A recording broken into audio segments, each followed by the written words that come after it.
Attention, si vous voulez devenir une belle femme, ou si vous l'êtes déjà, voici 3 erreurs courantes à ne plus jamais faire. Vous les faites peut-être sans le savoir, alors suivez attentivement la vidéo jusqu'à la fin. Nous vous partagerons aussi les solutions. Avant de commencer, si ce n'est pas déjà fait, abonnez-vous pour découvrir plein de conseils toutes les semaines qui vont vous aider à réussir votre objectif Glow Up. La première erreur c'est de trop en faire. Cela peut être sur le style vestimentaire, le maquillage, le sport ou encore la chirurgie esthétique. Il peut arriver que vous en fassiez un peu trop. La raison principale est que vous avez des attentes très élevées, voire irréalistes en matière de beauté. Vous voulez absolument être parfaite et parfois ce n'est plus pour vous-même, mais surtout pour les autres. Vous voulez plaire aux autres et avoir leur validation. Le problème vient du manque de confiance en vous. Et cette obsession peut avoir un réel impact sur votre santé physique et mentale. Par exemple, avec les régimes très stricts, les risques liés aux chirurgies esthétiques, l'utilisation excessive des produits cosmétiques, le stress, la pression de devoir toujours être parfaite, etc. Et cela peut aussi impacter votre relation à vous-même et vos relations avec les autres. Vous voulez vous embellir, vous mettre en valeur, être fier de votre physique. C'est très bien, mais il ne faut pas que cela devienne toxique et excessif. Il ne faut pas que vous en fassiez une obsession ou que cela vous rende malade. Détachez-vous aussi du regard des autres. Vous vivez d'abord pour vous-même. Ne l'oubliez pas, le plus important c'est de prendre soin de vous correctement, de manière saine, pour que vous soyez vraiment bien avec vous-même. On en parle plus en détail dans la suite de cette vidéo. La deuxième erreur c'est de trop vous comparer aux autres femmes. Le fait de voir une différence entre vous et les autres femmes peut vous frustrer, voire vous déprimer, ou vous rendre jalouse, ce qui peut même entraîner des relations de rivalité. Certaines vont vouloir copier sur les autres femmes, d'autres voudront être mieux qu'elles. Autre cas possible, certaines vont même abandonner l'idée de vouloir être belles. Elles vont penser qu'elles ne pourront jamais être belles un jour. Et c'est bien dommage. Vous pourriez donc perdre confiance en vous, et en estime de vous-même. Vous ne serez alors jamais satisfaite et vous ne vous aimerez jamais pour la personne que vous êtes vraiment, ou que vous pourriez devenir, pour vos propres qualités, vos propres accomplissements, etc.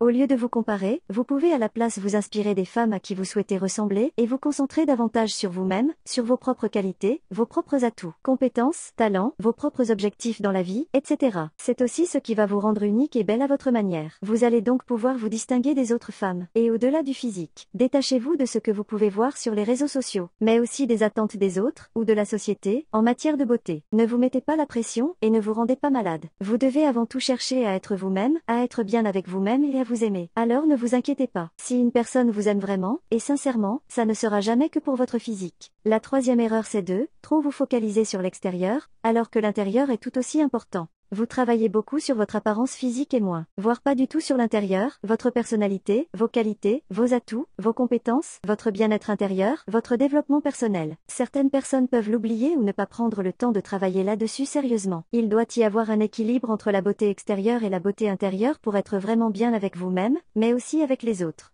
D'ailleurs, si vous vous concentrez que sur votre apparence physique, cela pourrait même donner aux autres une image erronée de vous, qui serait celle d'une femme superficielle, alors que vous avez plein d'autres belles qualités qui sont propres à vous et qu'ils peuvent apprécier. Et puis il serait dommage pour vous comme pour les autres, d'avoir une relation qui est influencée ou qui n'est basée que sur l'apparence physique. Alors en travaillant sur vous-même, votre développement personnel, cela va vous aider à vous construire vous d'abord, puis à construire des relations avec les autres qui seront au-delà de l'apparence physique. Elles seront beaucoup plus saines et plus significatives. Elles auront encore plus de valeur car vous allez pouvoir leur apporter votre beauté et plus que cela. Alors apprenez à vous connaître vraiment. Puis cherchez à faire refléter votre beauté intérieure à travers votre beauté extérieure. C'est une raison de plus de ne pas trop vous comparer aux autres femmes. Vous devez vraiment vous concentrer sur vous-même, votre propre identité, pour pouvoir être belle et rayonner à votre manière. Et c'est tout à votre avantage car cela vous rendra beaucoup plus belle, plus attirante, unique et inspirante pour les autres. Vous allez pouvoir naturellement gagner confiance en vous. Vous serez alors heureuse, pleinement satisfaite et fière d'être vous. Il est donc indispensable de travailler sur ces deux aspects de vous-même pour vous sentir belle, bien dans votre peau, dans votre corps et dans votre tête, être en bonne santé physique et mentale, avoir une image positive, vous aimer, avoir de bonnes relations et accomplir tout ce qui vous tient à cœur. Si être belle et devenir la meilleure version de vous-même font partie de vos objectifs personnels, abonnez-vous à Objectif Glow Up, c'est plein de conseils toutes les semaines pour vous aider à devenir la femme que vous avez toujours rêvé d'être.